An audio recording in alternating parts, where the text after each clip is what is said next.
ಎರಡು ಗಿಳಿಗಳು. ಕಾಡಿನ ಬಳಿ ಕಲುರಾಮ್ ಎಂಬಾತ ವಾಸಿಸುತ್ತಿದ್ದನು. ಕಲುರಾಮ್ ಪಕ್ಷಿ ಮತ್ತು ಪ್ರಾಣಿಗಳನ್ನು ಹಿಡಿದು ಅವುಗಳನ್ನು ಜನರಿಗೆ ಮಾರಿ ಹಣ ಸಂಪಾದಿಸುತ್ತಿದ್ದನು. ಒಂದು ದಿನ ಕಲುರಾಮ್ ಕಾಡಿನೊಳಗೆ ಹೋಗಿ ಎರಡು ಮಾತನಾಡುವ ಗಿಳಿಗಳನ್ನು ಹಿಡಿದನು. ಅವನು ಆ ಸಂಜೆ ಪಟ್ಟಣಕ್ಕೆ ಹೋಗಿ ಆ ಎರಡೂ ಗಿಳಿಗಳನ್ನು ಮಾರಿ ತುಂಬಾ ಹಣ ಗಳಿಸುವ ಆಸೆಯಿಂದ ಹೊರಟನು. ಕಲುರಾಮ್ ಒಂದು ಗಿಳಿಯನ್ನು ಪ್ರಾಣಿಗಳನ್ನು ಕೊಂದು ಮಾಂಸ ಮಾರುವ ಒಬ್ಬ ಕಟುಕನಿಗೆ ಮಾರಿದನು.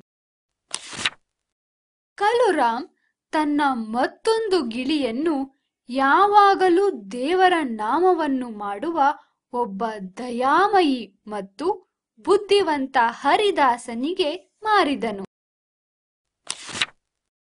ದಿನಪೂರ್ತಿ ಮೊದಲನೆಯ ಗಿಳಿ ಆ ಕಟುಕ ಕಿರಿಚುವುದನ್ನು ಕೇಳುತ್ತಿತ್ತು. ಹಸುವನ್ನು ಕರೆದು ತಾ, ಅದನ್ನು ಸಾಯಿಸು, ಈ ಮೇಕೆಯನ್ನು ಕತ್ತರಿಸು, ಸಾಯಿಸು, ಕತ್ತರಿಸು, ಇದನ್ನು ಕತ್ತರಿಸು. ಹರಿದಾಸನ ಮನೆಯಲ್ಲಿ ತುಂಬಾ ಜನರು ಪವಿತ್ರ ಹಾಡುಗಳನ್ನು ಕೇಳಲು ಬರುತ್ತಿದ್ದರು. ಹರೆ ರಾಮ ಹರೆ ರಾಮ ರಾಮ ರಾಮ ಹರೆ ಹರೆ.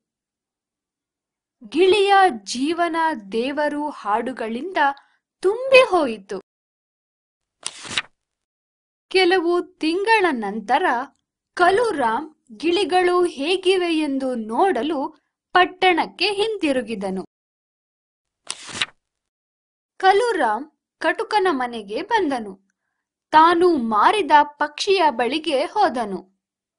ಕಲುರಾಮ್ನ ಪ್ರೀತಿಯ ಮಿತ್ರ ಎಂಬುದಕ್ಕೆ ಗಿಳಿಯು ಕೇವಲ ಉತ್ತರಿಸಿತು, ಸಾಯಿಸು, ಅವನನ್ನು ಹಿಡಿ, ಅವನ ತಲೆಯನ್ನು ಕಡೆದು ಹಾಕು. ಇದನ್ನು ಕಂಡು ಕಲುರಾಮನಿಗೆ ದುಃಖವಾಯಿತು ಮತ್ತು ಭಯವಾಯಿತು. ಕಲುರಾಮ್ ನಂತರ ಹರಿದಾಸನ ಮನೆಗೆ ಹೋದನು. ಅಲ್ಲಿ ಅವನು ಒಂದು ಮಧುರವಾದ ಧ್ವನಿಯನ್ನು ಕೇಳಿದನು. ಸ್ವಾಗತ ಸ್ವಾಗತ, ಹರೇ ರಾಮ ಹರೇ ರಾಮ ರಾಮ ರಾಮ ಹರೇ ಹರೇ. ಎರಡನೆಯ ಗಿಳಿಯ ಮಧುರವಾದ ಶಬ್ದಗಳನ್ನು ಕೇಳಿ ಅವನಿಗೆ ಆಶ್ಚರ್ಯವಾಯಿತು. ಮೊದಲನೆಯ ಗಿಳಿಯು ಕಟುಕನ ಜೊತೆಗೆ ವಾಸ ಮಾಡುತ್ತಾ ಅವನ ಕಟು ಭಾಷೆಯನ್ನು ಕಲಿತಿದೆ ಎಂದು ಕಲುರಾಮನಿಗೆ ಅರಿವಾಯಿತು.